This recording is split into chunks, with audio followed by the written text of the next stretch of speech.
비가 내리던 그날 저녁을 저는 평생 잊지 못합니다. 영국 잉글랜드 외곽 제 오래된 집 거실이었습니다. 붉은 빗방울이 유리창을 두드리고 있었고 벽난로에서는 장작이 타닥타닥 타고 있었죠. 저는 늘 그렇듯 낡은 안락의자에 앉아 저녁신문을 펼치고 있었습니다. 그때 현관문이 열리고 딸 엠마가 들어왔습니다. 혼자가 아니었어요. 옆에는 한 번도 본 적 없는 청년이 어색하게 서 있었습니다. 엠마가 떨리는 목소리로 말했습니다. 아빠, 이 사람이 제가 결혼할 사람이에요. 한국에서 온 준호예요. 한국. 그 한마디에 제 손에 들려있던 신문이 식탁 위로 툭 떨어졌습니다. 저는 아무 말도 하지 못했습니다. 그저 안경 너머로 그 청년을 빤히 쳐다보기만 했죠. 거실 안에 흐르던 그 무겁고 차가운 침묵을 저는 지금도 생생하게 기억합니다. 저는 40년 동안 세탁기와 건조기를 고쳐온 가전 수리기사였습니다. 영국, 독일, 미국에서 만든 물건만이 진짜라고 믿어온 사람이었죠. 기계의 속을 열어보면 그 나라의 수준이 보인다. 그게 제 입버릇이었습니다. 솔직히 털어놓자면 한국 제품이라는 건 제게 그저 값싼 흉내에 불과했습니다. 그 이상도 그 이하도 아니었어요. 그런 제 딸이 한국 남자와 결혼하겠다니 머릿속이 온통 하얗게 변하는 기분이었습니다. 그런데 말입니다. 그로부터 꼭 1년 뒤 그 고집불통 노인이 어디에 앉아 있었는지 아십니까? 영국 BBC 방송국의 카메라 앞이었습니다. 조명이 환하게 비추는 그 자리에서 저는 웃고 있었어요. 떨리는 목소리로 이렇게 말하고 있었죠. 저는 평생 라벨만 보고 물건을 판단했습니다. 어리석었어요. 진짜 봐야 할 건 그 안에 있었는데 말이죠. 도대체 그 1년 사이에 무슨 일이 있었던 걸까요? 한국이라는 말 한마디에 신문을 떨어뜨렸던 그 완고한 노인을 무엇이 방송국 카메라 앞에 앉게 만든 걸까요? 그 모든 이야기의 시작은 어느 추운 겨울날 제 사위가 아무 말 없이 우리 집에 들고 온 이상한 건조기 한 대였습니다. 환기구도 없는 제가 40년 동안 단 한 번도 본 적 없는 물건이었죠.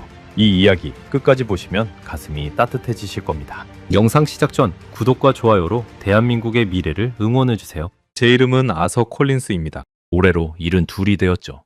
영국 잉글랜드의 작은 마을에서 평생을 살았고 40년 동안 가전제품 수리기사로 일했습니다. 세탁기, 건조기, 냉장고, 식기세척기. 고장난 기계라면 종류를 가리지 않고 고쳤습니다. 동네 사람들은 저를 골목의 의사라고 불렀어요. 어떤 물건이든 제 손에 들어오면 다시 살아났으니까요. 새벽이든 한밤중이든 누군가의 세탁기가 멈췄다는 전화가 오면 저는 공구 가방을 챙겨 달려갔습니다. 그게 제 평생의 자부심이었습니다. 작업복 주머니에는 늘 손때 묻은 드라이버 한 자루가 들어있었어요. 40년 동안 제 손과 함께 늙어온 연장이었죠. 제게는 한 가지 굳은 신념이 있었습니다. 기계의 뒷판을 열고 그 속을 들여다보면 그 물건을 만든 나라의 수준이 보인다는 것이었죠. 부품의 배치, 나사 하나를 조인 방식, 배선이 정리된 모양새, 그 모든 것에 만든 사람의 정성과 그 나라의 기술력이 그대로 드러난다고 저는 믿었습니다. 좋은 물건은 뜯어보면 안이 정갈합니다. 부품 하나하나가 제자리에 단단히 자리 잡고 있죠. 반대로 엉성한 물건은 속이 어수선해요. 외선이 제멋대로 엉켜있고 빈 공간이 아무렇게나 비어있습니다. 저는 수십 년 동안 그 차이를 손끝으로 익혀왔습니다. 눈을 감고 만져도 알 수 있을 정도였죠. 그래서 저는 물건을 살 때 늘 같은 기준을 따랐습니다. 영국, 독일, 미국. 이 세 나라에서 만든 것이 아니면 거들떠보지도 않았어요. 독일제 모터는 10년을 돌려도 소리가 변하지 않았고 미국제 철판은 손으로 두드리면 묵직한 소리가 났습니다. 저는 그런 견고함을 사랑했습니다. 그 견고함이 곧 그 나라의 자존심이라고 여겼어요. 손님들에게도 늘 그렇게 권했습니다. 기왕 살 거면 독일 거 사세요. 비싸도 오래갑니다. 그게 제 입버릇이었죠. 우리 집 세탁실에 놓인 건조기도 30년 전 미국에서 건너온 묵직한 물건이었습니다. 외벽에 환기구를 뚫고 뜨거운 바람으로 옷을 말린 뒤 그 습한 공기를 바깥으로 내뿜는 방식이었죠. 겨울이면 그 환기구에서 하얀 김이 모락모락 피어올랐습니다. 저는 그 건조기가 돌아가는 소리만 들어도 어디가 아픈지 단번에 알 수 있었어요. 드럼이 도는 소리, 모터가 힘쓰는 소리, 벨트가 살짝 미끄러지는 소리. 그만큼 오래, 그만큼 깊이 알고 지낸 물건이었습니다. 아내가 세상을 떠난 뒤로는 그 건조기가 우리 집에서 가장 오래된 식구나 다름없었죠. 빨래가 다 마르면 울리는 그 둔탁한 종소리가 텅 빈 집에서 들리는 유일한 살아있는 소리였으니까요. 반대로 한국 제품이라는 건 제 머릿속에서 늘 같은 단어들과 붙어 다녔습니다. 싸구려, 흉내, 곧 고장날 물건. 젊은 시절 동네 어느 집에서 한국산 라디오를 고쳐달라고 가져온 적이 있었습니다. 뒷판을 열어보니 부품들이 엉성하게 들어차 있었고 납땜은 거칠었죠. 손가락에 자꾸 걸리는 그 거친 마감이 어찌나 못마땅하던지요. 그때 제가 받았던 그 인상이 40년 동안 제 머릿속에 그대로 박혀 있었던 겁니다. 한국 물건은 다 그렇겠거니 저는 단 한 번도 의심하지 않았어요. 그 라디오 한 대로 한 나라 전체를 판단해버린 셈이었죠. 그 사이 그 나라가 얼마나 달라졌는지 저는 알려고도 하지 않았습니다. 그러던 어느 날 딸 엠마가 그 청년을 데려온 겁니다. 준호. 한국에서 온 그 청년은 키가 크지도 작지도 않았고 말수가 무척 적었습니다. 제가 안경 너머로 못마땅한 눈빛을 보냈는데도 전혀 당황하지 않았어요. 조용히 고개를 숙여 인사하더니 또박또박한 영어로 처음 뵙겠습니다, 아버님 하고 말했습니다. 손에는 작은 선물 꾸러미가 들려 있었습니다. 한국에서 가져왔다는 차 한 통이었죠. 저는 그 아버님이라는 말이 영 거슬렸습니다. 아직 내 사위로 인정한 적도 없는데 말이죠. 어금니가 절로 꽉 물렸습니다. 선물 꾸러미도 받는 둥 마는 둥 식탁 한쪽에 밀어두었어요. 그날 저녁 식사 자리는 내내 어색했습니다. 엠마는 연신 제 눈치를 살폈고 준호는 묻는 말에만 짧게 대답했습니다. 저는 음식을 씹으면서도 머릿속으로는 딴 생각만 했어요.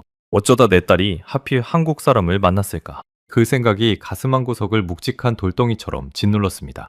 포크를 든 손에 자꾸 힘이 들어갔어요. 음식 맛도 제대로 느껴지지 않았습니다. 식사 도중 엠마가 분위기를 풀어보려고 입을 열었습니다. 아빠, 준호도 손재주가 좋아요. 집에 있는 물건들 다 직접 고친대요. 저는 콧방귀를 뀌며 속으로 생각했습니다. 한국 사람이 고친다고 해봐야 얼마나 잘 고치겠나. 입 밖으로 꺼내지는 않았지만 그 마음이 얼굴에 다 드러났을 겁니다. 준호는 그저 옅게 웃기만 했어요. 그 잔잔한 미소가 오히려 저를 더 불편하게 만들었습니다. 저는 수리일을 단순한 돈벌이로 여긴 적이 없습니다. 누군가의 집에서 멈춰버린 기계를 다시 돌아가게 하는 일. 그건 그 집의 일상을 되살리는 일이었어요. 한겨울에 보일러가 멈춘 노부부의 집, 갓난아기의 옷을 빨아야 하는 젊은 부부의 집. 제가 연장을 들고 들어서면 사람들의 얼굴에 안도가 번졌습니다. 그 표정이 좋아서 저는 40년을 버텼던 겁니다. 그래서 더더욱 제가 다루는 기계에 대한 제 안목만큼은 누구에게도 양보할 수 없다고 믿었어요. 식사가 끝나고 두 사람이 돌아간 뒤 엠마가 제게 전화를 걸어왔습니다. 아빠, 준호 어땠어요? 저는 한참을 망설이다가 퉁명스럽게 대답했습니다. 글쎄다. 사람이야 나쁘지 않아 보이더라만. 만? 만 뭐예요, 아빠? 저는 차마 그 다음 말을 입 밖으로 꺼내지 못했습니다. 한국 사람이라는 게 영 마음에 걸린다는 말을 어떻게 딸에게 할 수 있었겠어요. 제 입은 한참 동안 열리지 못했고 수화기 너머 엠마의 한숨소리만 길게 들려왔습니다. 아빠, 저는 준호가 좋아요. 정말로요? 아빠가 어떤 사람을 좋아하는지 알아요? 든든하고 믿음직한 사람. 준호가 딱 그런 사람이에요. 시간을 두고 봐주세요. 부탁이에요. 저는 알겠다고만 하고 전화를 끊었습니다. 하지만 마음속에서는 이미 단단한 벽이 하나 세워져 있었어요. 사람이 좋고 나쁘고를 떠나 저는 한국이라는 나라 자체를 믿지 않았으니까요. 그 나라에서 온 사위라면 그가 아무리 성실해도 어딘가 부족할 거라고 멋대로 단정짓고 있었습니다. 며칠 뒤 엠마가 다시 찾아왔습니다. 이번에는 혼자였어요. 딸은 식탁에 마주 앉아 한참을 망설이다가 입을 열었습니다. 아빠 준호 부모님은 한국에서 작은 식당을 하세요. 새벽부터 밤까지 일하시면서 준호를 키우셨대요. 준호가 영국까지 와서 자리 잡은 거 정말 대단한 거예요. 저는 묵묵히 차만 마셨습니다. 머리로는 그 청년이 성실하다는 걸 알겠는데 가슴 한쪽에 박힌 그 오래된 편견이 도무지 빠지질 않았어요. 딸이 돌아간 뒤 빈 찻잔을 바라보며 한참을 앉아 있었습니다. 저는 안경을 벗어 닦으며 창밖을 오래 바라보았습니다. 정원에 쌓인 낙엽 위로 찬바람이 지나가고 있었어요. 마음 한구석에서는 딸의 말이 옳다는 걸 어렴풋이 느끼면서도 입으로는 끝내 그 말을 인정하지 못하는 제가 한심하게 느껴지기도 했습니다. 하지만 그 인정은 좀처럼 입 밖으로 나오지 않았어요. 사람의 마음이라는 게 그렇게 무겁고 더딘 것이더군요. 그 차가운 고집의 끝에서 저는 무엇을 잃어가고 있는지조차 알지 못했습니다. 그날 밤 저는 쉽게 잠들지 못했습니다. 침대에 누워 천장만 바라보았어요. 돌아가신 아내가 살아있었다면 뭐라고 했을까? 그런 생각도 들었습니다. 아내는 늘 저에게 당신은 너무 고집이 세 라고 말하곤 했죠. 사람을 만나기도 전에 마음을 닫아버린다고요. 그러면서도 늘 제 손을 잡아주던 사람이었습니다. 그 손의 온기가 문득 그리워졌어요. 지금 돌이켜보면 참 어리석은 고집이었습니다. 저는 40년 동안 수천 대의 기계를 뜯어보았으면서도 정작 한국이라는 나라의 물건은 그 라디오 한 대 말고는 제대로 들여다본 적조차 없었어요. 직접 열어보지도 않고 수준을 단정하다니. 평생 속을 봐야 안다고 외치던 사람이 정작 가장 중요한 순간에는 라벨만 보고 판단하고 있었던 겁니다. 그 깊은 모순을 저는 그때 전혀 깨닫지 못했습니다. 오히려 제 판단이 옳다고 더 굳게 믿었죠. 그 무렵 제 마음은 마른 장작처럼 빳빳하게 굳어 있었습니다. 누가 무슨 말을 해도 들으려 하지 않았죠. 딸의 행복보다 제 오래된 편견이 더 중요했던 부끄러운 시절이었습니다. 저는 제 고집이 곧 신념이라고 착각하고 있었어요. 나이가 들수록 그 벽은 더 두꺼워지기만 했습니다. 그리고 그해 겨울 제 인생을 통째로 흔들어 놓을 일이 우리 집 세탁실에서 조용히 시작되고 있었습니다. 30년을 함께한 그 낡은 미국제 건조기가 마지막 숨을 몰아쉬고 있었거든요. 저는 그때까지도 알지 못했습니다. 그 건조기의 고장이 제 인생에서 가장 단단했던 벽을 무너뜨리는 첫 번째 균열이 되리라는 것을요. 그해 겨울은 유난히 추웠습니다. 1월 중순, 며칠째 진눈깨비가 흩날리던 어느 아침이었어요. 저는 빨래 바구니를 들고 세탁실로 내려갔습니다. 세탁기를 돌리고 늘 그랬듯 빨래를 건조기에 옮겨 담은 뒤 작동 버튼을 눌렀죠. 그런데 평소와 소리가 달랐습니다. 드럼이 돌기 시작하는가 싶더니 끼익 하는 쇳소리가 한번 길게 울렸어요. 그리고 모터가 힘겹게 두어 번 헐떡이다가 그대로 멈춰버렸습니다. 세탁실 안이 갑자기 조용해졌어요. 40년을 이 일로 살아온 제 귀에 그 소리는 결코 가벼운 고장이 아니었습니다. 저는 곧바로 공구 가방을 가져왔습니다. 건조기의 뒷판을 열고 안을 들여다봤어요. 모터에서 타는 냄새가 희미하게 올라오고 있었습니다. 손끝으로 부품들을 하나하나 짚어보았죠. 모터의 코일이 완전히 타버린 상태였습니다. 베어링도 닳을 대로 닳아 있었고요. 30년을 버텨준 물건이니 어쩌면 당연한 수명이었습니다. 문제는 그 다음이었어요. 그 모델은 이미 단종된 지 오래였습니다. 같은 규격의 모터를 구하려고 며칠 동안 여기저기 수소문했지만 어디에서도 부품을 찾을 수 없었어요. 제조사에 전화를 걸어봤지만 직원은 미안하다는 말만 반복했습니다. 선생님, 그 부품은 10년 전에 생산이 끝났습니다. 소화기를 내려놓는 손이 허전했습니다. 평생 못 고치는 기계가 없다고 자부하던 제가 정작 제 집 건조기 앞에서 두 손을 든 셈이었으니까요. 설상가상으로 외벽의 환기구도 문제였습니다. 오랜 세월 쌓인 먼지와 부풀하기가 환기구 안쪽을 단단히 틀어막고 있었어요.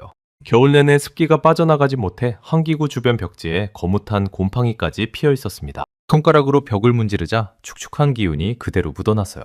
그날부터 우리 집 세탁실은 빨래가 마르지 않는 곳이 되었습니다. 저는 거실과 복도 곳곳에 빨래 건조대를 펼쳐놓고 옷을 널었어요. 하지만 한겨울 영국의 습한 공기 속에서 빨래는 좀처럼 마르지 않았습니다. 이틀이 지나도 셔츠는 눅눅했고 수건에서는 쉰내가 났어요. 집안 전체에 퀴퀴한 곰팡이 냄새가 배기 시작했습니다.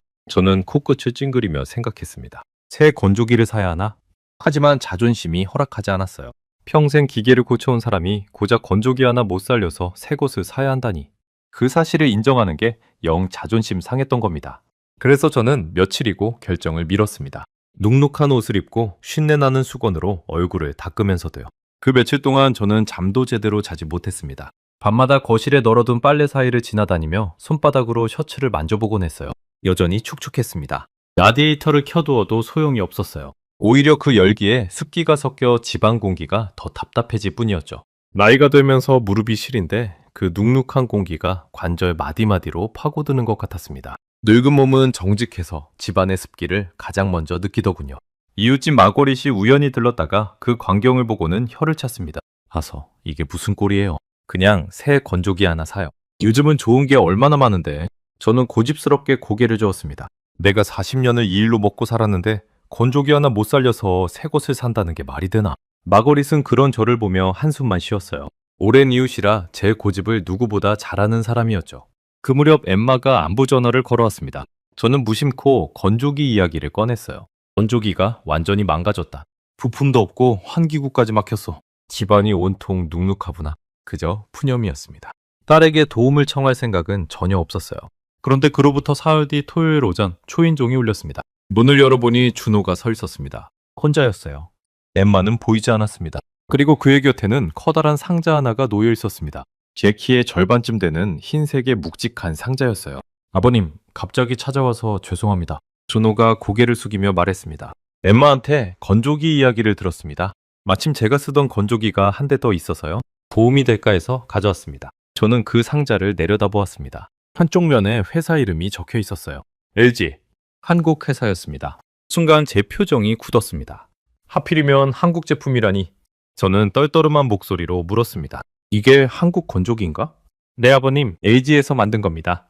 저는 팔짱을 끼고 그 상자를 위아래로 훑어보았습니다. 머릿속에서는 이미 거부감이 솟구치고 있었어요. 한국 건조기를 우리 집에 들인다고? 게다가 저 상자 어디에도 환기구를 연결할 만한 부분이 보이지 않았습니다. 건조기라면 당연히 습한 공기를 밖으로 빼내야 하는데 말이죠. 저는 그 흰 상자를 한참이나 노려보았습니다.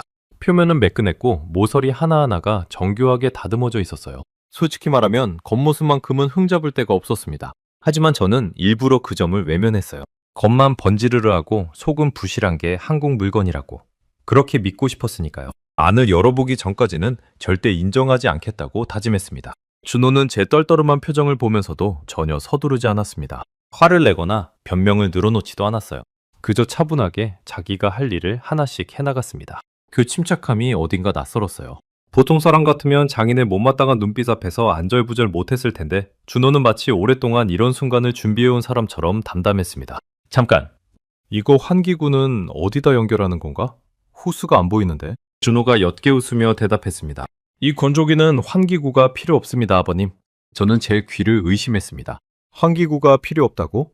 40년 동안 수백 대의 건조기를 만져왔지만 환기구 없이 옷을 말리는 건조기라는 건 들어본 적도 없었어요. 건조기란 뜨거운 바람으로 옷을 말리고 그 습기를 어딘가로 내보내야 하는 물건입니다. 그게 제가 아는 건조기의 전부였어요. 환기구가 없다면 그 습기는 다 어디로 간단 말입니까? 이보게, 그게 무슨 소린가? 건조기가 환기구 없이 어떻게 돌아가나?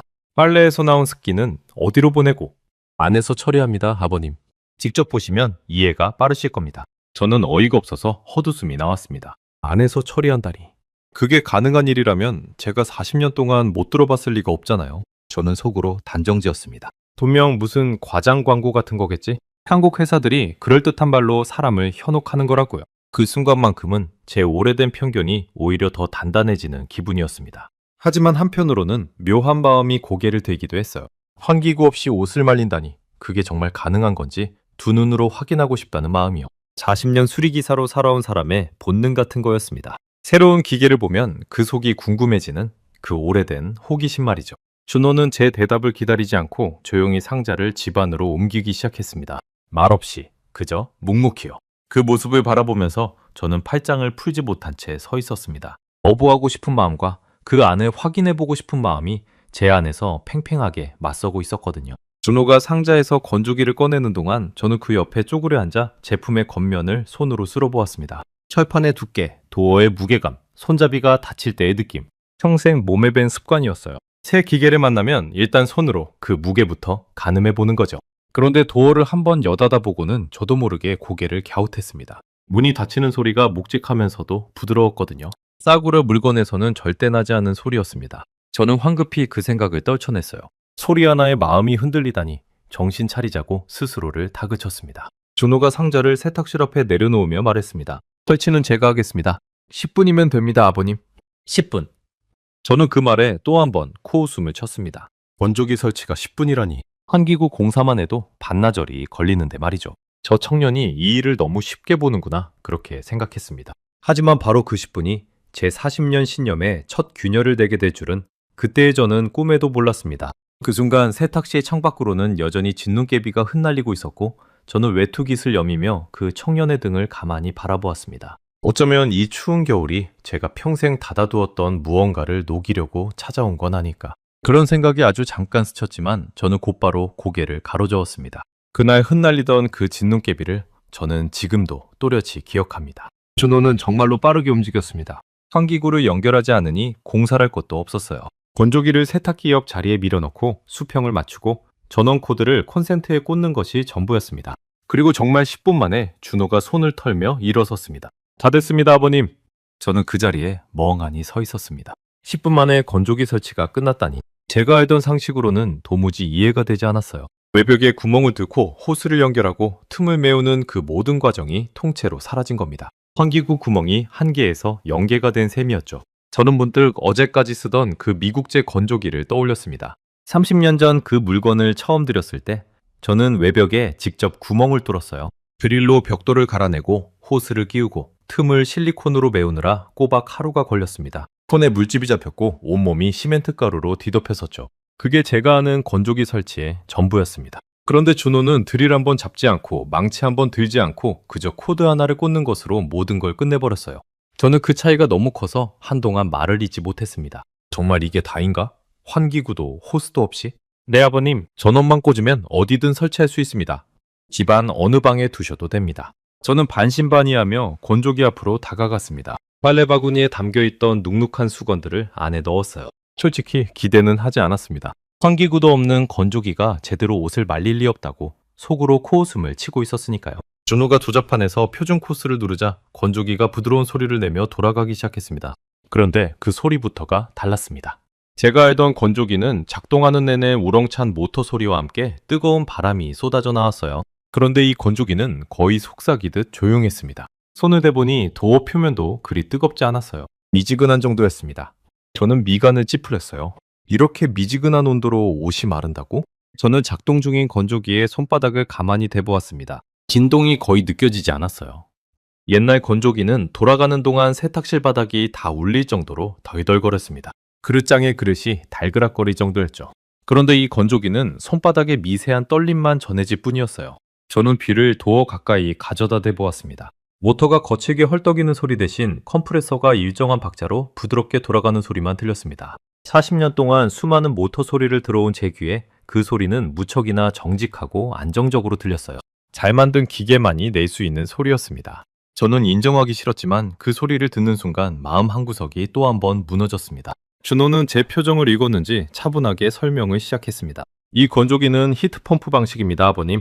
예전 건조기처럼 뜨거운 바람을 만들어서 옷을 태우듯 말리는 게 아니라 냉매를 순환시켜서 그 열로 습기를 빨아들이는 방식이에요. 안에서 공기를 계속 돌리면서 옷에서 나온 물기는 따로 모읍니다. 저는 옛 건조기를 떠올리며 속으로 비교해 보았습니다. 그 미국제 건조기는 한 번 돌릴 때마다 전기 계량기가 무섭게 돌아갔어요. 한겨울에 빨래를 자주 돌리는 달이면 전기요금 고지서를 받아들고 한숨을 쉬곤 했습니다.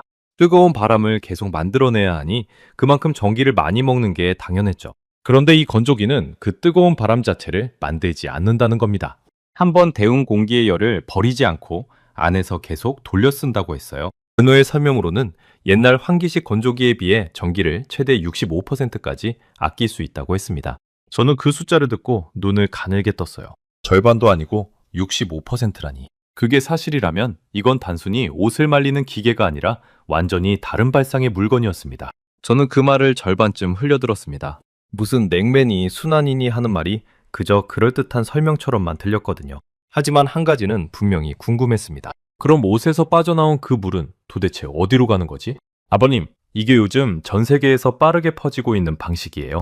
준호가 차분히 덧붙였습니다. 환기구를 못 두는 아파트나 환경 규제가 까다로운 나라에서 특히 많이 씁니다. 이 히트펌프 건조기 시장이 몇 년 사이에 엄청나게 커지고 있어요. 시장 조사 기관에서는 이 시장 규모가 2023년에 약 38억 달러였는데 2032년에는 약 125억 달러까지 커질 거라고 보고 있습니다.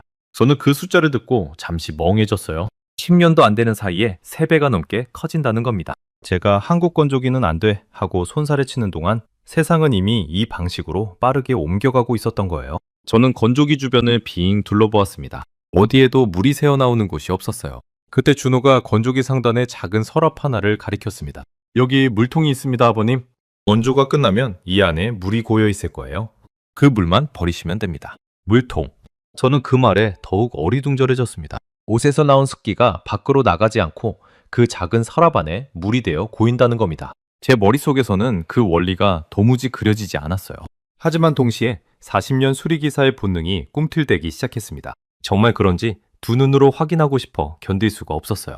건조가 돌아가는 동안 저는 차마 자리를 뜨지 못하고 그 앞에 서 있었습니다. 준호는 그런 저에게 따뜻한 차 한 잔을 내밀었어요. 제가 받는 둥 마는 둥 식탁에 밀어두었던 바로 그 한국차였습니다. 저는 말없이 받아들었습니다. 그 향이 의외로 은은하고 좋았지만 저는 그것조차 인정하기 싫어 입을 꾹 다물었어요. 2시간 남짓 지났을 때 건조기에서 맑은 멜로디가 울렸습니다. 건조가 끝났다는 신호였어요. 저는 거의 달려가다시피 건조기 앞으로 갔습니다. 도어를 열었어요. 순간 따뜻하고 보송한 공기가 얼굴에 닿았습니다. 손을 넣어 수건을 꺼냈어요. 그리고 저는 그 자리에서 굳어버렸습니다. 수건이 완벽하게 말라 있었던 겁니다. 그것도 그냥 마른 정도가 아니었어요.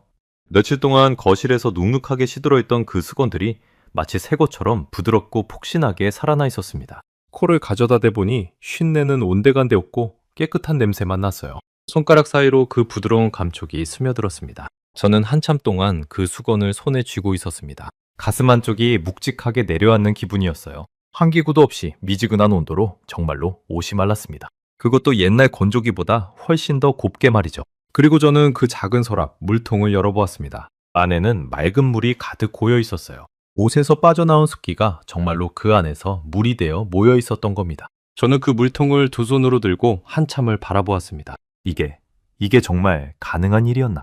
저는 그 물통을 비우러 싱크대로 갔습니다. 맑은 물이 또르르 흘러내리는 걸 바라보면서 묘한 기분이 들었어요. 평생 외벽 밖으로 버려지던 그 습기가 이제는 이렇게 눈에 보이는 깨끗한 물이 되어 제 손 안에 들어와 있었습니다. 버려지던 것을 붙잡아 두는 발상. 그게 이 건조기의 핵심이라는 걸 저는 그제야 어렴풋이 이해하기 시작했습니다. 열도, 물도 함부로 버리지 않는다는 것. 그건 단순한 기술이 아니라 어떤 태도처럼 느껴지기까지 했어요. 저는 한참 동안 빈 물통을 손에 쥔 채 싱크대 앞에 서 있었습니다. 준호가 제 곁에서 조용히 말했습니다. 처음 보시면 다들 신기해하세요, 아버님.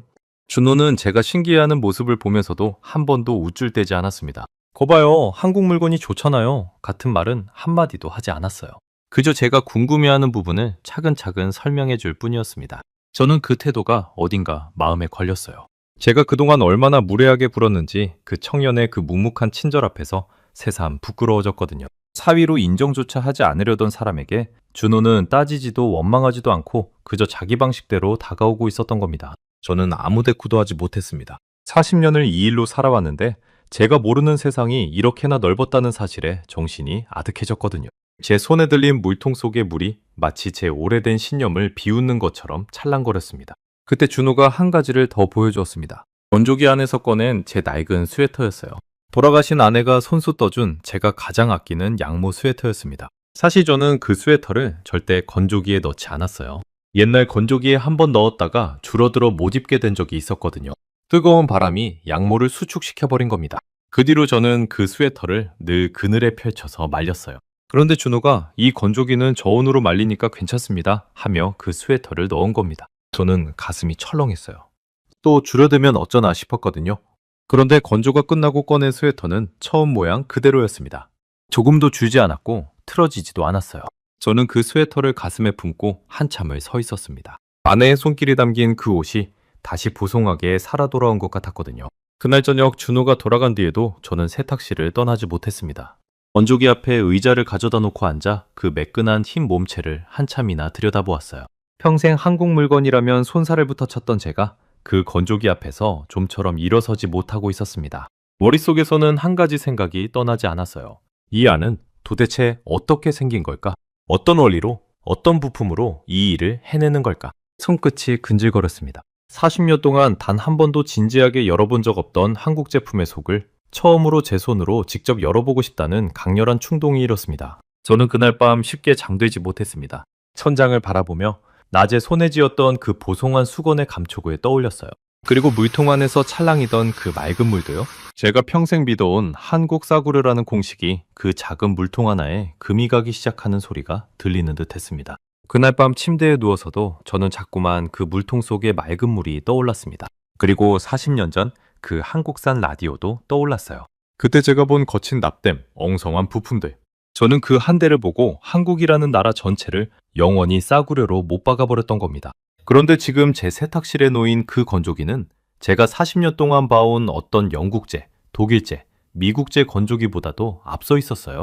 그 사실이 저를 혼란스럽게 만들었습니다. 내가 알던 세상이 멈춰있는 동안 저 나라는 도대체 얼마나 멀리까지 가버린 걸까? 천장을 바라보는 제 눈가가 어쩐지 뜨거워졌습니다. 다음 날 아침 저는 일어나자마자 공구 가방을 챙겨 들고 세탁실로 내려갔습니다. 저는 참을 수가 없었어요.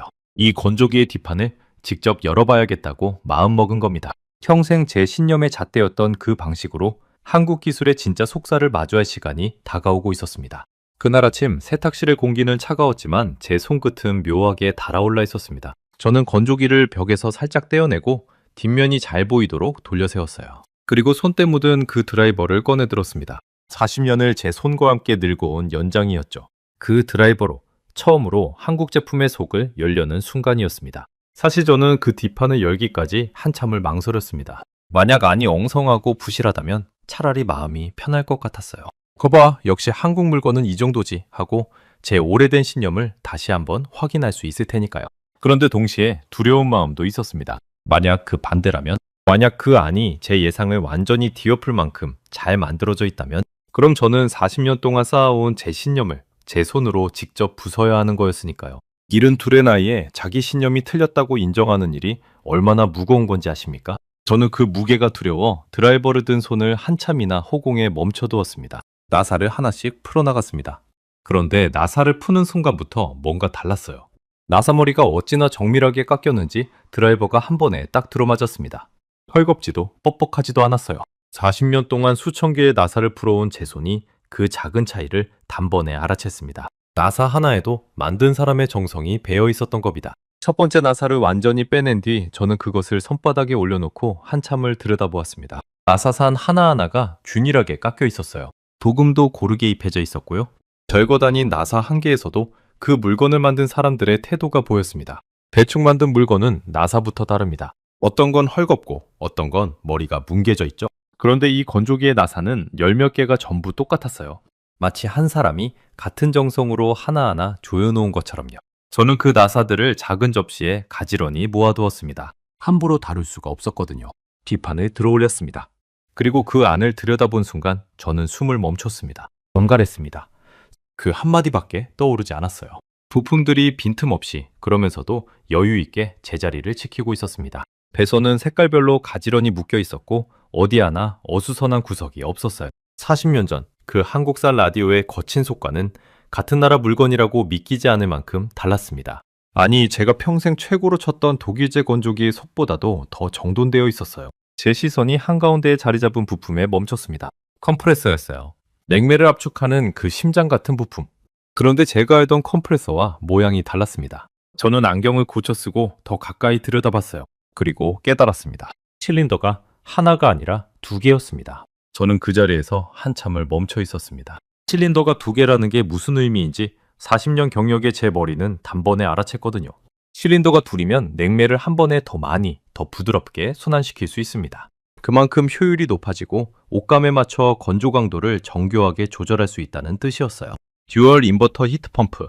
준호가 말했던 그 이름의 정체가 제 눈앞에 고스란히 펼쳐져 있었습니다. 저는 컴프레서뿐 아니라 다른 부품들도 하나하나 살펴보았습니다.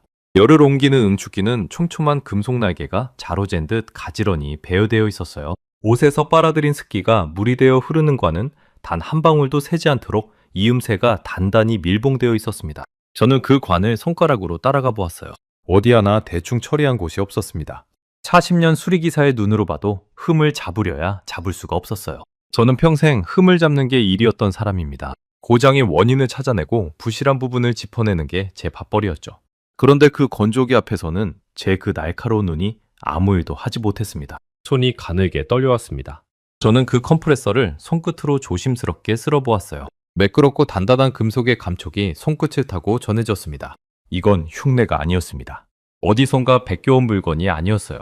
누군가가 옷을 더 곱게 말리고 전기를 덜 쓰겠다는 그 하나의 목표를 위해 컴프레서의 실린더를 두 개로 늘리는 그 어려운 일을 해낸 겁니다. 제가 평생 한국 물건이라고 비웃었던 그 나라가 말이죠. 저는 그 자리에 앉아 제가 평생 최고로 여겨온 물건들을 하나씩 떠올려 보았습니다. 묵직한 미국제 철판, 10년을 버티던 독일제 모터, 견고한 영국제 마감.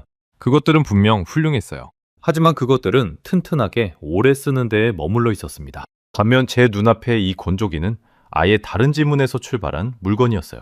어떻게 하면 열을 버리지 않을까? 어떻게 하면 옷을 상하게 하지 않을까? 어떻게 하면 환기구 없이도 말릴 수 있을까? 그 질문들이 모여 이 정교한 속을 만들어낸 겁니다. 튼튼함을 넘어선 발상 자체가 다른 물건. 저는 그 차이 앞에서 한없이 작아졌습니다. 저는 뒷판을 연 채로 한참을 바닥에 앉아 있었습니다. 무릎이 시린 줄도 몰랐어요. 그저 그 정갈한 내부를, 그 두 개의 실린더를 멍하니 바라보고만 있었습니다. 평생 제 신념의 잣대였던 그 한마디, 속을 열어보면 그 나라 수준이 보인다는 말이 그 순간 제게 부메랑처럼 되돌아왔습니다. 저는 정말로 속을 열어보았고 그리고 인정할 수밖에 없었어요. 이 나라의 수준은 제가 멈춰 세워둔 40년 전 그 자리에 있지 않았습니다. 저는 그 정갈한 내부를 바라보며 40년 전 그 라디오를 다시 떠올렸습니다. 그때 그 거친 납땜의 까끌까끌한 감촉이 아직도 손끝에 남아있는 것 같았어요. 그 한 대가 제 평생의 판단 기준이 되어버렸던 겁니다. 하지만 40년이라는 세월 동안 사람도 변하고 나라도 변합니다. 갓난아기가 40배 중년이 되는 긴 시간이에요. 그 긴 세월 동안 저 나라가 얼마나 치열하게 달려왔을지 저는 그 건조기의 속을 보고서야 비로소 가늠할 수 있었습니다. 한 사람이 거친 납땜에서 이 정밀한 컴프레서까지 오는데 얼마나 많은 밤을 새웠을까? 얼마나 많은 실패를 견뎠을까? 저는 그 보이지 않는 노력 앞에서 함부로 비웃었던 제 입이 부끄러워졌습니다. 저는 손바닥을 펴서 그 두 개의 실린더 위에 가만히 얹어보았습니다. 차가운 금속의 온도가 손바닥으로 스며들었어요. 그런데 이상하게도 그 차가움이 제 마음 어딘가를 따뜻하게 데우는 것 같았습니다. 평생 제가 옳다고 믿어온 것이 틀렸다는 걸 인정하는 일은 분명 아픈 일입니다. 하지만 그 아픔 끝에는 묘한 후련함이 있었어요. 마치 오래 짊어지고 있던 무거운 짐을 마침내 내려놓은 것 같은 기분이었습니다. 72의 나이에 저는 처음으로 제 신념을 의심하는 법을 배우고 있었어요. 그리고 그건 부끄러움이 아니라 성장이었습니다. 그때 마침 첫 달 전기요금 고지서가 도착했습니다. 저는 떨리는 손으로 봉투를 뜯었어요. 그리고 숫자를 확인한 순간 다시 한번 멍해졌습니다. 옛날 건조기를 쓰던 시절과 비교해 요금이 눈에 띄게 줄어 있었던 겁니다. 한 달 빨래량은 똑같은데 말이죠. 준호가 말한 그 65%라는 숫자가 단순한 광고 문구가 아니라 제 통장에 찍히는 진짜 숫자였던 겁니다. 저는 그 고지서를 한참이나 들여다보았습니다. 저는 문득 며칠 전 그 양모 스웨터가 떠올랐습니다. 옛날 건조기였다면 뜨거운 열풍에 줄어들어 못 쓰게 됐을 그 옷이 이 저온 건조 방식 덕분에 멀쩡히 살아 돌아왔죠. 고온으로 옷을 태우듯 말리는 방식과 저온으로 습기만 빨아들이는 방식. 그 차이가 옷감 하나의 운명을 갈랐던 겁니다. 저는 그 스웨터를 다시 꺼내 입어보았어요. 아내가 떠준 그 옷이 제 어깨에 꼭 맞았습니다. 만약 옛 건조기를 계속 썼다면 저는 아내의 마지막 손길이 담긴 그 옷마저 잃었을지도 모릅니다. 기술이라는 게 단순히 편리함의 문제가 아니라 누군가의 소중한 것을 지켜주는 일이기도 하다는 걸 저는 그제야 알았어요. 머릿속에서 작은 숫자들이 점점 큰 충격으로 쌓여갔습니다. 환기구 구멍 1개가 0개로 줄었고 설치 시간이 반나절에서 10분으로 줄었고 전기요금이 65%나 줄었습니다. 거기에 컴프레서 실린더는 하나에서 둘로 늘었고요. 줄어든 것과 늘어난 것, 그 모든 숫자가 한 방향을 가리키고 있었어요. 제가 틀렸다는 방향을요. 그날 밤 저는 처음으로 제 발로 한국 가전에 대해 알아보기 시작했습니다. 평생 알려고도 하지 않았던 것을 말이죠. 이 듀얼 인버터 히트펌프 기술이 처음에는 20여 개국에 진출했다가 지금은 30개국이 넘는 나라로 퍼졌다는 걸 알게 됐어요. 북미의 까다로운 친환경 인증을 받았고 10년 보증까지 붙어 있었습니다. 저는 화면을 들여다보며 헛웃음을 지었어요. 제가 한국 물건은 곧 고장난다고 비우는 사이 그 회사는 10년을 책임지겠다고 약속하고 있었던 겁니다. 곧 고장난 물건이라면 어떻게 10년을 보증한단 말입니까? 제 오래된 편견은 사실 아무런 근거도 없는 낡은 고집에 불과했던 거예요. 그날 오후 엠마와 준호가 함께 집에 들렀습니다. 저는 여전히 뒷판을 열어둔 건조기 앞에 앉아 있었어요. 준호가 그 모습을 보고 조금 놀란 표정을 지었습니다. 아버님, 안을 다 열어보셨네요? 저는 천천히 고개를 들었습니다. 그리고 40년 만에 처음으로 한국 제품 앞에서 제 입으로 이런 말을 꺼냈습니다. 뒷판을 열어봤네. 그리고 알았지? 이건 흉내가 아니라 우리가 못한 걸 해낸 거였어. 준호는 아무 말도 하지 않았습니다. 그저 가만히 저를 바라보았어요. 엠마는 부엌 입구에 서서 두 손으로 입을 가린 채 눈을 동그랗게 뜨고 있었습니다. 평생 고집불통이던 아버지의 입에서 그런 말이 나올 줄은 딸도 상상하지 못했을 겁니다. 엠마가 부엌 입구에서 천천히 다가왔습니다. 딸의 눈가가 붉어져 있었어요. 아빠 정말요? 떨리는 목소리였습니다. 저는 딸의 그 눈빛을 보고 가슴이 아렸습니다. 그동안 제 고집 때문에 이 아이가 얼마나 마음을 졸였을까. 사랑하는 사람과 사랑하는 아버지 사이에서 양쪽 눈치를 보며 얼마나 힘들었을까. 저는 그 모든 걸 외면하고 제 낡은 편견만 끌어안고 있었던 겁니다. 딸의 행복보다 제 자존심이 먼저였던 그 부끄러운 시간들이 한꺼번에 밀려왔어요. 제 목이 바짝 말라왔습니다. 저는 마른 침을 한번 삼키고 컴프레서를 다시 손끝으로 가리키며 말했어요. 이 실린더가 2개라는 거, 이게 보통 일이 아니야. 한 번에 더 많은 냉매를 돌릴 수 있다는 거거든. 그래서 전기를 덜 쓰고 옷도 안 상하는 거지. 누군가 이걸 만들려고 얼마나 머리를 싸맸을지 나는 알아. 40년을 이 일로 살았으니까. 말을 하면서 제 가슴 깊은 곳에서 뜨거운 것이 차올랐습니다. 그건 단순히 좋은 기계를 만난 감탄이 아니었어요. 평생 제 안에 단단히 박혀있던 편견이 제 손으로 직접 연 그 뒷판 안에서 와르르 무너져 내리는 소리였습니다. 저는 그 무너짐을 온몸으로 느끼고 있었습니다. 부끄러우면서도 한편으로는 후련했어요. 아버님, 준호가 조심스럽게 입을 열었습니다. 괜찮으세요? 저는 그 청년을 올려다보았습니다. 처음 만났을 때 그토록 거슬렸던 그 아버님이라는 호칭이 그날따라 전혀 거슬리지 않았어요. 오히려 가슴 한쪽이 뜨끔했습니다. 이 청년이 그동안 제게 받았을 그 차가운 눈빛들이 한꺼번에 떠올랐거든요. 저는 천천히 고개를 끄덕였습니다. 괜찮네. 아주 괜찮아. 다만 내가 40년 동안 단 한 번도 인정하지 않았던 한국 물건이 단 한 대로 나를 이렇게 무너뜨릴 줄은 몰랐을 뿐이야.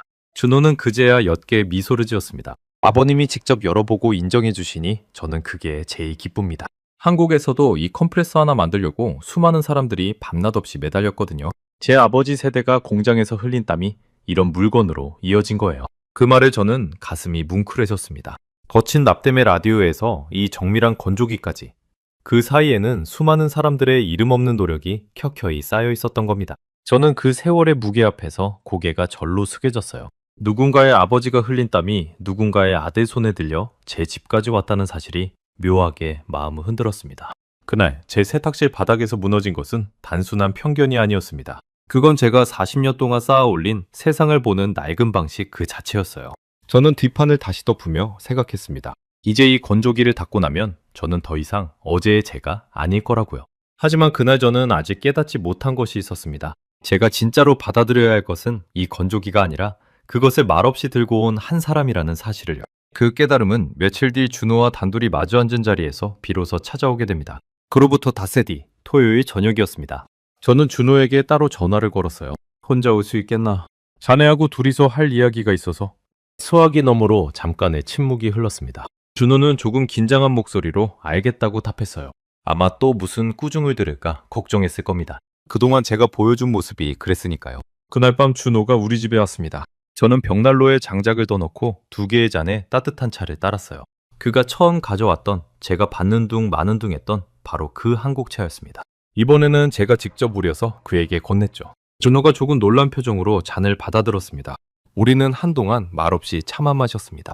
벽난로의 장작이 타닥거리는 소리만 거실을 채웠어요. 저는 어떻게 말을 꺼내야 할지 몰라 한참을 망설였습니다. 평생 누군가에게 먼저 사과해 본 적이 거의 없는 사람이었거든요. 입안에서 말이 맴돌기만 하고 좀처럼 나오질 않았습니다. 손바닥에 땀이 배어나왔어요. 저는 그 차 한 잔을 우리는 동안에도 사실 손이 자꾸 멈칫거렸습니다. 찻잎을 우리는 그 단순한 일조차 마음이 복잡하니 자꾸 서툴러지더군요. 평생 정밀한 부품도 척척 다루던 손인데 말이죠.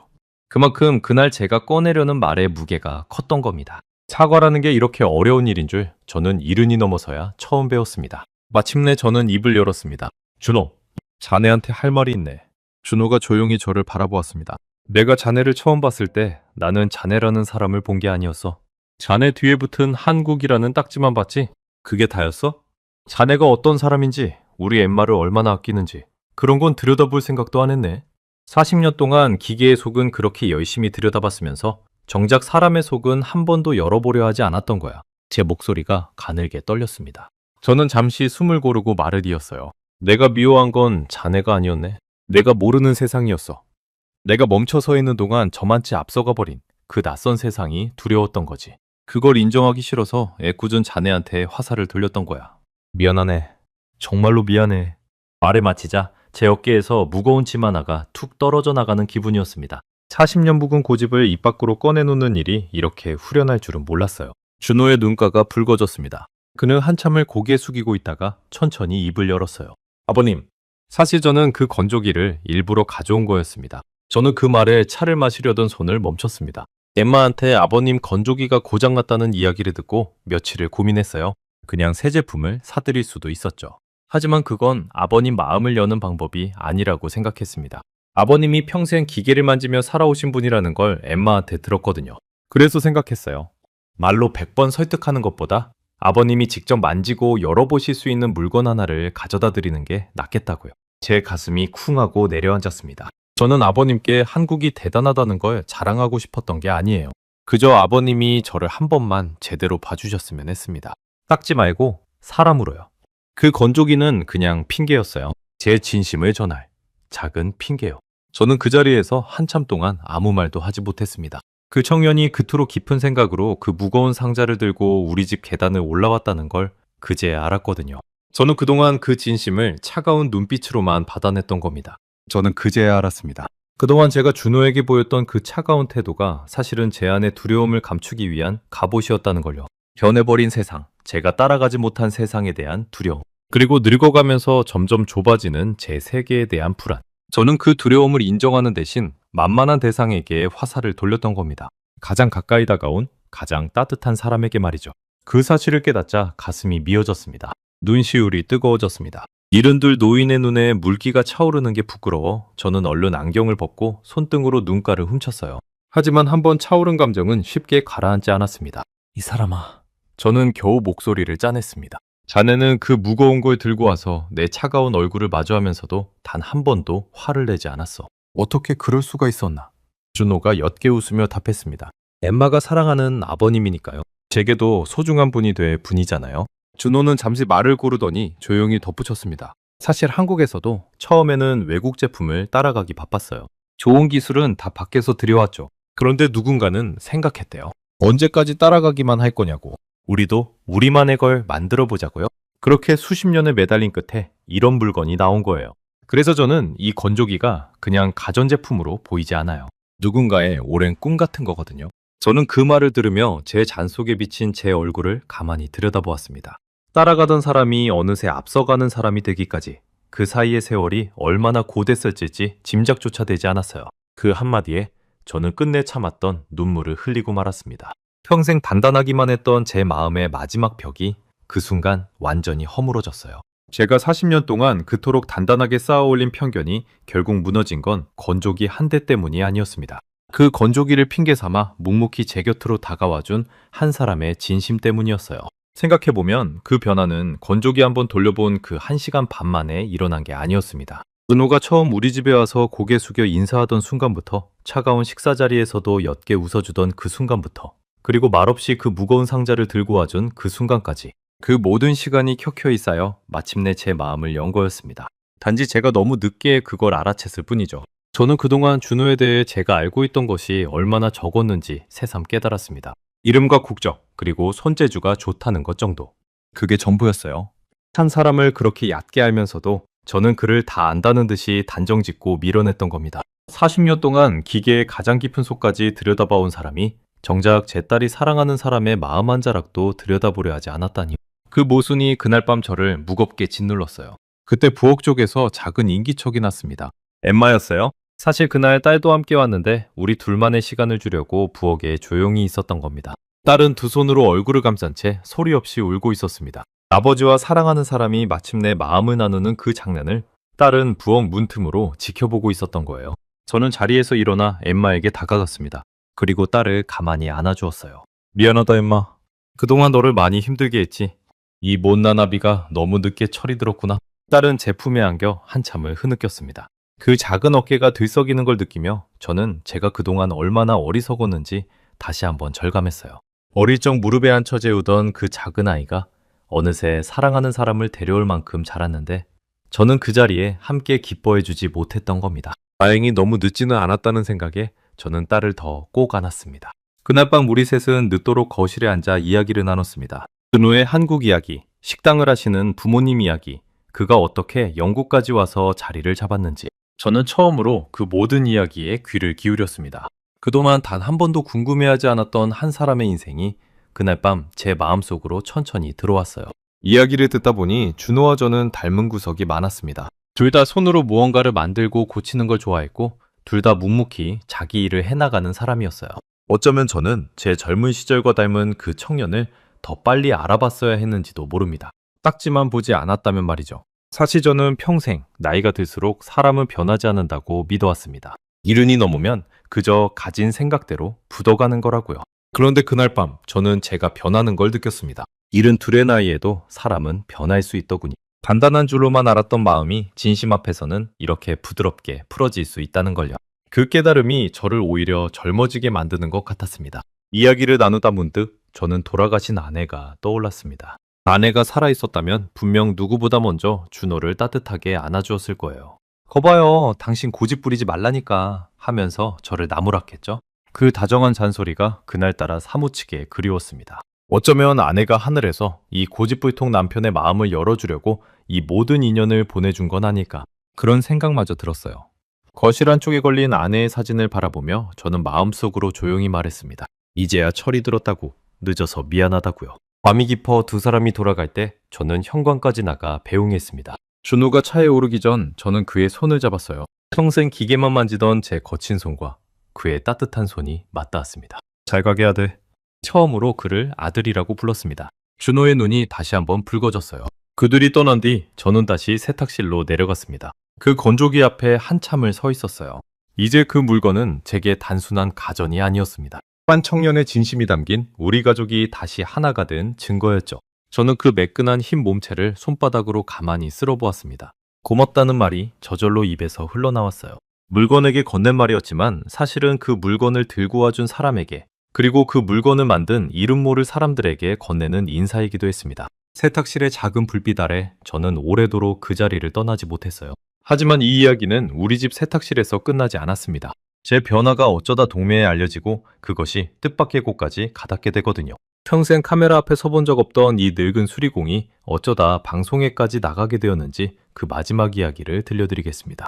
그로부터 몇 달이 흘렀습니다. 봄이 오고 우리 집 정원에 새순이 돋았어요. 그 사이 엠마와 준호는 작은 결혼식을 올렸습니다. 저는 딸의 손을 잡고 식장에 들어섰어요. 한때 그토록 반대했던 그 결혼식에서 저는 누구보다 환하게 웃고 있었습니다. 결혼식 날 저는 하객들 앞에서 짧은 인사를 했습니다. 저는 한때 이 결혼을 반대했습니다. 솔직한 고백으로 시작했어요. 사람들이 술렁였습니다. 하지만 지금은 압니다. 제가 반대했던 건 사랑이 아니라 제 안에 낡은 편견이었다는 걸요. 저는 좋은 사위를 얻은 게 아니라 좋은 아들을 얻었습니다. 그 말에 준호가 고개를 숙였고 엠마는 눈물을 글썽였습니다. 하객들 사이에서 따뜻한 박수가 터져나왔어요. 제 변화의 이야기는 어느새 동네에 조용히 퍼졌습니다. 평생 고집불통으로 소문났던 콜린스 영감이 한국인 사위와 그가 가져온 건조기 덕분에 사람이 달라졌다는 이야기였죠. 처음엔 그저 동네 사람들의 입소문이었습니다. 그러던 어느 날 오랜 이웃 마거릿이 찾아왔어요. 그녀는 지역방송국에서 다큐멘터리를 만드는 프로듀서였습니다. 아서 당신 이야기를 영상으로 담고 싶어요. 편견을 넘어선 한 노인의 이야기, 그리고 세대와 국적을 잇는 가족 이야기. 사람들에게 분명 울림이 있을 거예요. 저는 처음엔 손사래를 쳤습니다. 카메라 앞에 서는 건 평생 해본 적 없는 일이었거든요. 게다가 제 부끄러운 편견을 만천하에 드러내는 일이기도 했고요. 하지만 마거릿의 말이 마음에 남았습니다. 당신처럼 편견을 가진 사람은 세상에 많아요. 그런데 당신처럼 그걸 인정하고 바꾸는 사람은 드물죠. 그 용기가 누군가에게는 큰 힘이 될 거예요. 결국 저는 그 제안을 받아들였습니다. 제 부끄러움을 솔직하게 드러내는 것이 어쩌면 저와 같은 편견에 갇힌 누군가를 도울 수 있다면 그걸로 충분하다고 생각했어요. 촬영 당일 저는 방송국 스튜디오의 환한 조명 앞에 앉았습니다. 낯선 카메라가 저를 향하고 있었어요. 긴장으로 무릎 위에 올려놓은 손이 자꾸 굳어졌습니다. 하지만 마거릿이 부드럽게 첫 질문을 던지자 저는 천천히 입을 열기 시작했습니다.